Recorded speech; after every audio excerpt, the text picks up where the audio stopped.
Hey y'all, welcome to the Memoirs of a Sinner, a personal growth podcast by Her Kinkz.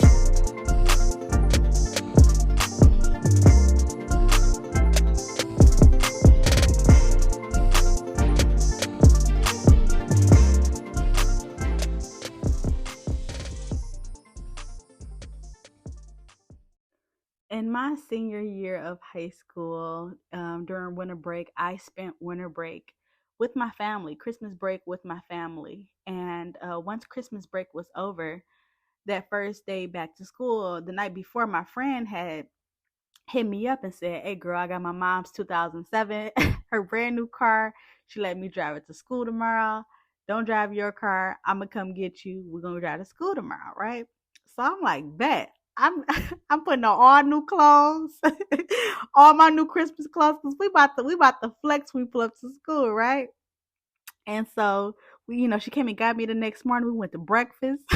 We overdid it. We went to breakfast. We pull up in the school parking lot, and some of our other friends got in the car, and they're having dialogue. They're talking about a fight that took place during the break. So I'm listening, like, what happened? They had all got together and went to like an arcade or something and got into a big fight with some other girls that we went to school with.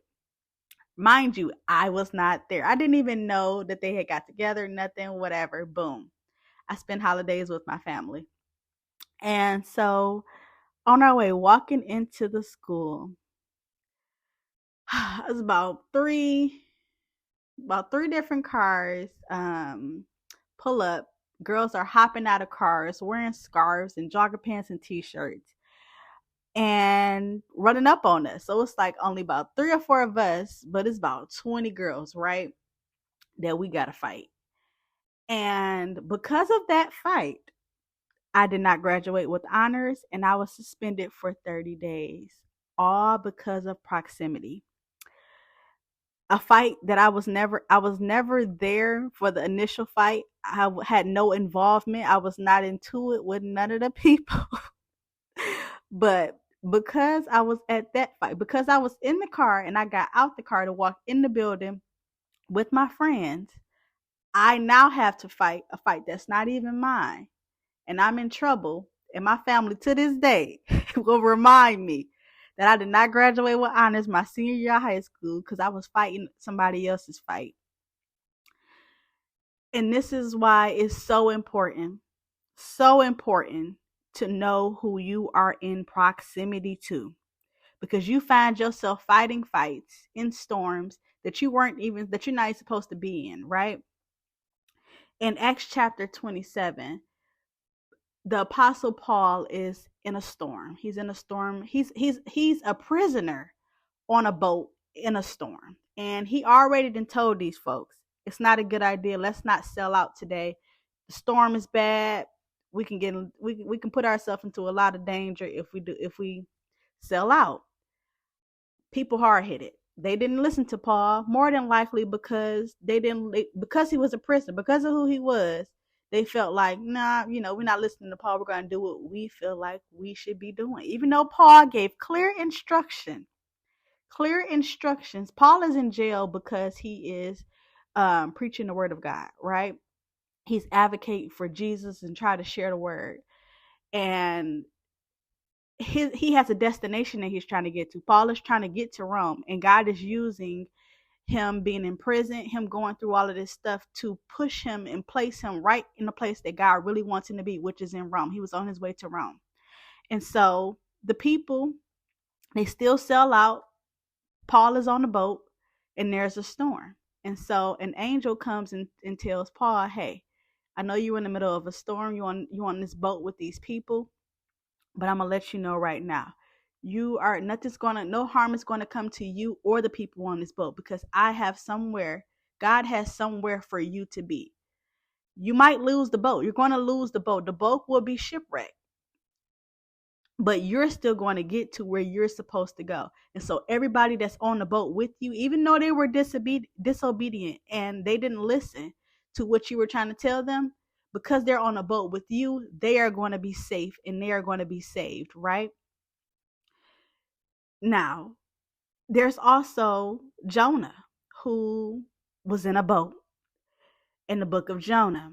Now, God gave Jonah instructions. Jonah was disobedient. He decided to go his own route. He gonna do what he wanted to do. He didn't want to do what God told him to do. Now, Jonah is on a boat with some men, and they're in the middle of a storm, and the people on the boat with him like, okay, Jonah sleep. Why are we in this storm wreaking havoc? Did somebody do something they weren't supposed to do? Because this ain't nobody but God.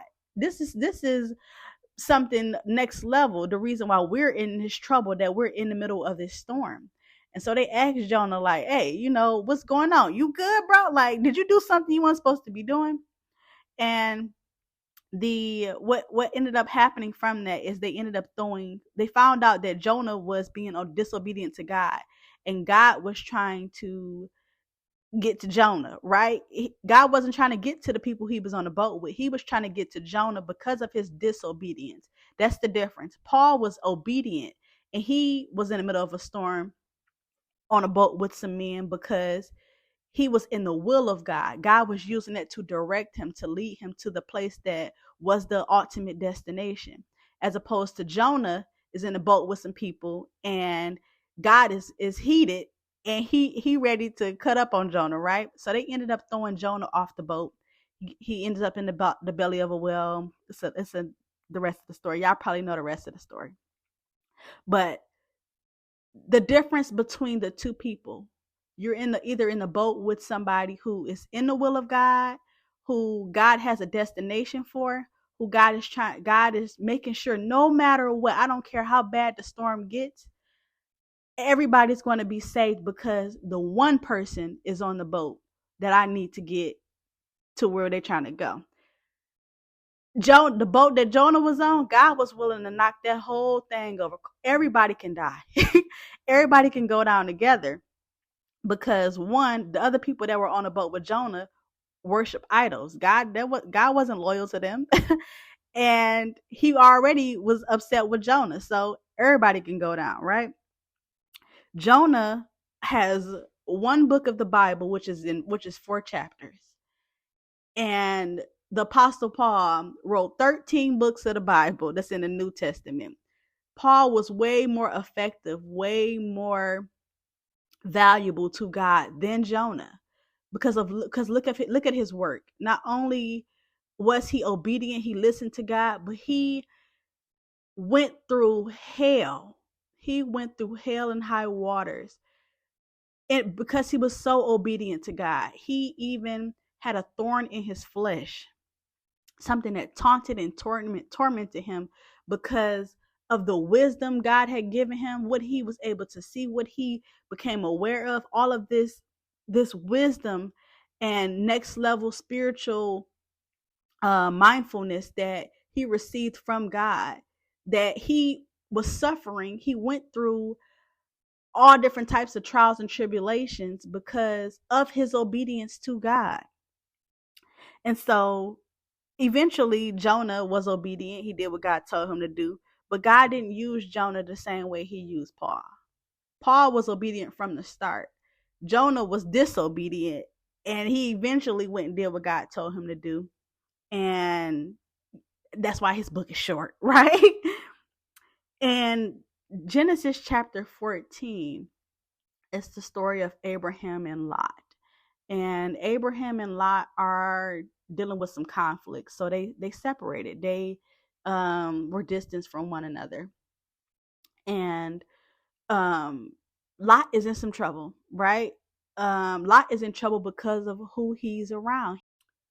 When Abraham and Lot started having conflict, Lot made a conscious decision to go and live by Sodom and Gomorrah, which God was completely unpleased with because of all of the bad they were doing and all of the idol worshiping that they had going on. And so somebody comes and tells Abram, like, hey, your family, the person you love is in trouble. So now Abram has to fight a fight that's not even his fight. He gathers 318 men to go and help rescue and save his family, somebody that he loves. He has to go save Lot, right? Now, fast forward to Genesis 18. Abram is sitting there talking to God. God telling him about his future, pouring into him, right? And as the conversation is ending, God, Abram hears God talking to three men, and he's like, you think I should hide what I'm about to do, what I'm about to do from Abram?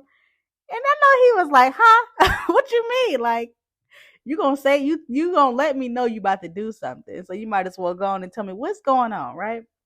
So Abram finds out that God is about to punish the people that's in Sodom and Gomorrah because of their idol worshiping and all the bad that they are doing.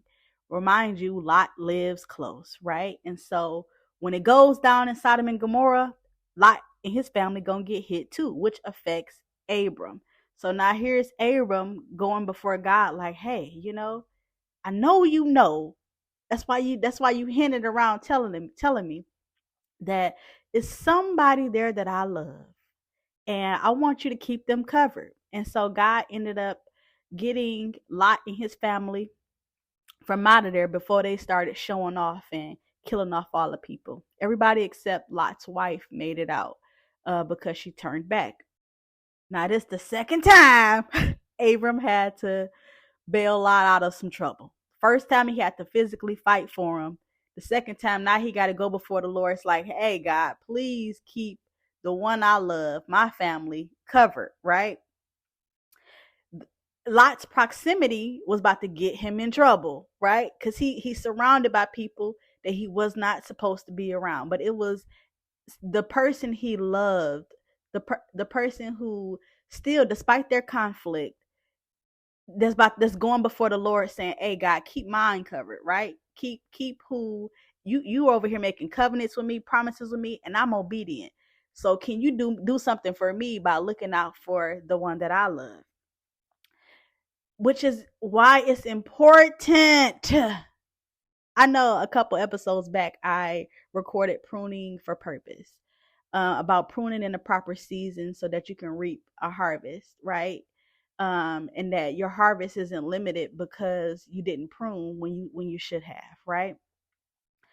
And knowing who you're in the boat with. Are you in the boat with Paul, the apostle Paul, because God is so pleased with him that no matter how bad the storm gets, even when the ship gets wrecked, Paul is gonna be safe and sound, and whoever around Paul gonna be safe and sound. Or you in a boat with Jonah. If you don't throw Jonah off the boat, who is completely outside of the will of God, then everybody going down together. Everybody going down all because Jonah on the boat, because Jonah is disobedient. Come on now.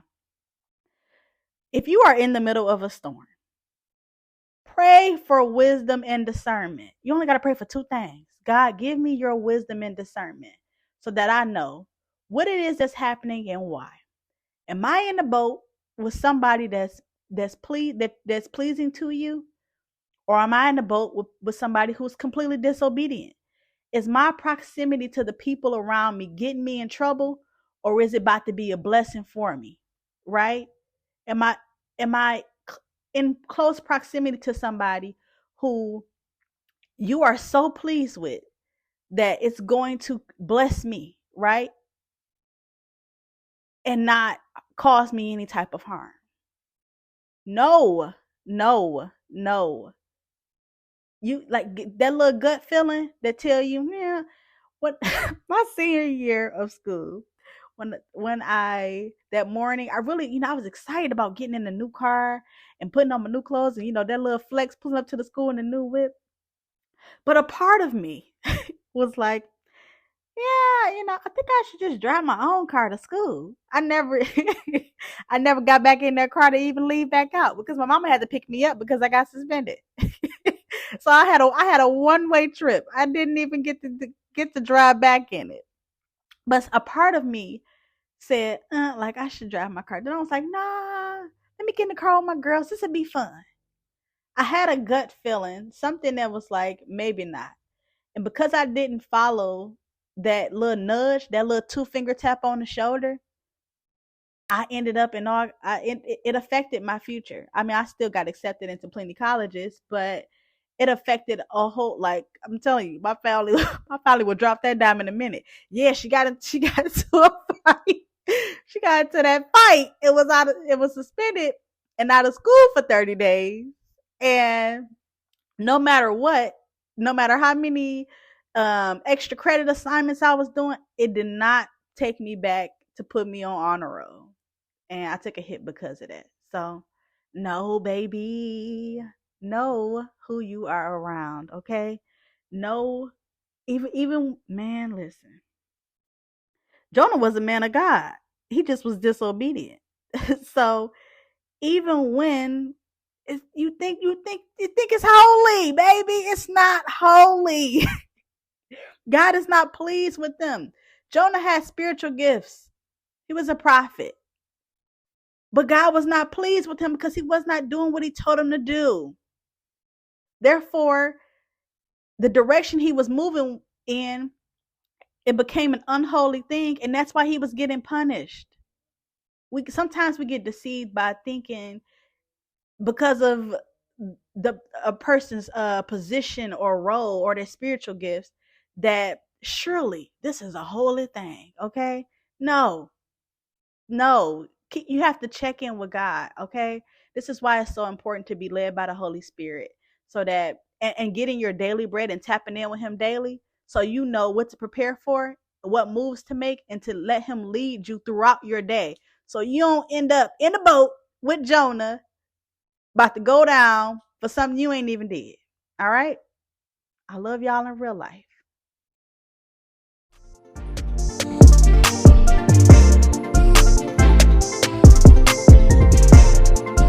If you'd like to stay connected, you can follow me on Instagram at the Insta About Her, TheinstaAboutHer, and make sure you subscribe and leave a review.